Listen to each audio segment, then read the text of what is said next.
In our last two videos on Drigdrishya Viveka, we explored one of the most profound teachings of Advaita Vedanta, the difference between the seer and the seen. Many of you absolutely loved the discussion, but many of you also asked, I understand each concept individually, but I'm unable to connect all the pieces together, isn't it? So, how does witness consciousness relate to reflected consciousness? Where does the mind come into the picture? What exactly is the ego? If the body is inert, why does it feel alive? Honestly, this confusion is completely natural.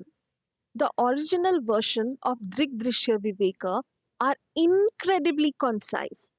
They were written for students who already had a strong foundation in Vedanta. So, when we translate the verses directly into English, it's easy to understand the words, yet difficult to visualize how all of these concepts actually fit together. And that's exactly why we are making this video. Instead of beginning with Sanskrit terminology, let's forget Vedanta for the next few minutes. Let's imagine a company, a very large company. At the top is the CEO.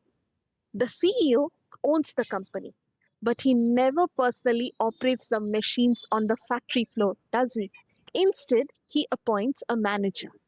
The manager works from the corporate office and runs the entire factory on the CEO's behalf.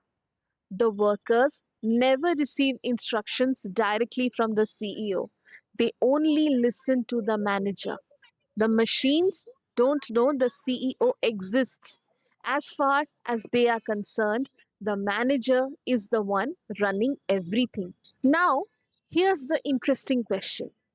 Where does the manager get his authority? Does he possess it himself? No. The authority belongs to the CEO. The manager is simply exercising borrowed authority. The moment the CEO withdraws that authority, the manager becomes just another employee. Keep this example in your mind because in just a moment, we are going to map every character in the story to one of the most important teachings of Drigdrishya Viveka. And once you see that mapping, the relationship between the witness, the reflected consciousness, the mind, the ego, the body, and the senses becomes surprisingly simple. Now, let's decode this entire story. The CEO represents the witness consciousness. He is the true owner of the company. He doesn't directly operate the machines. He doesn't supervise the workers. He simply exists as the source of all authority. Likewise, witness consciousness never thinks. It never acts. It never feels happy or sad. It simply illumes everything. Now comes the most interesting part. The CEO gives authority to the manager. Notice something carefully. The CEO never becomes the manager. He only lends his authority. Without that authority, the manager cannot sign a single document. He cannot hire anyone. He cannot issue instructions. His power is completely borrowed. The borrowed authority is exactly what Vedanta calls reflected consciousness or Chiddabhasa or Chittabhasa. Now, look at the manager. The manager represents the ego or ahankara.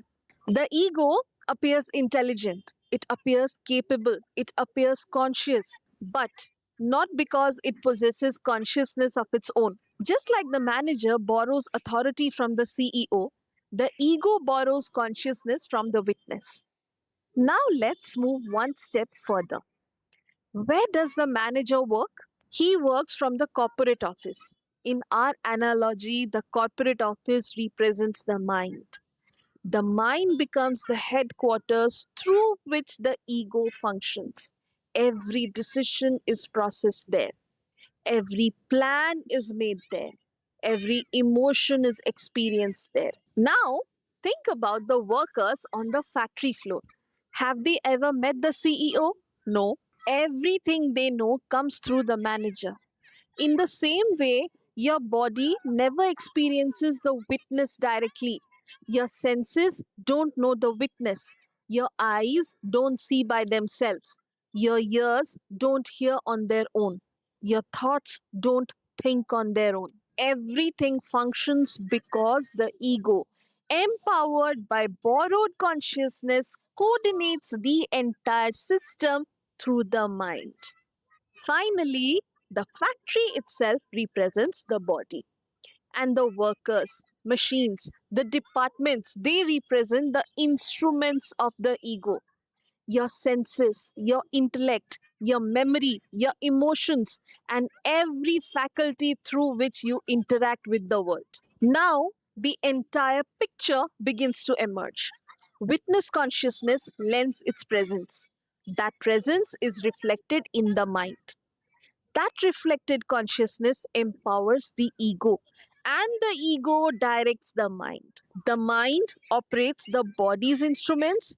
Suddenly, an inert body appears alive. But here's where the real problem begins. The manager slowly forgets that his authority is borrowed.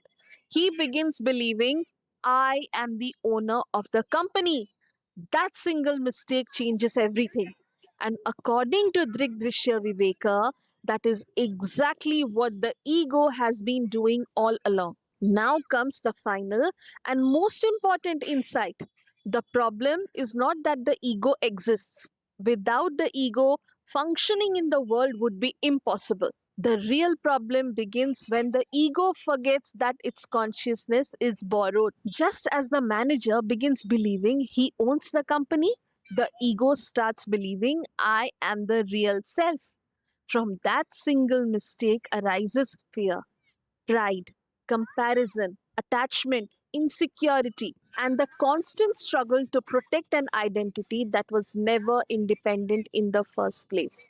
This is exactly what the sages of Drigdrishya Viveka wanted us to see. The witness never changes, it never gains confidence, it never loses confidence, it never succeeds, it never fails. All of these experiences belong to the ego functioning through the mind and the body.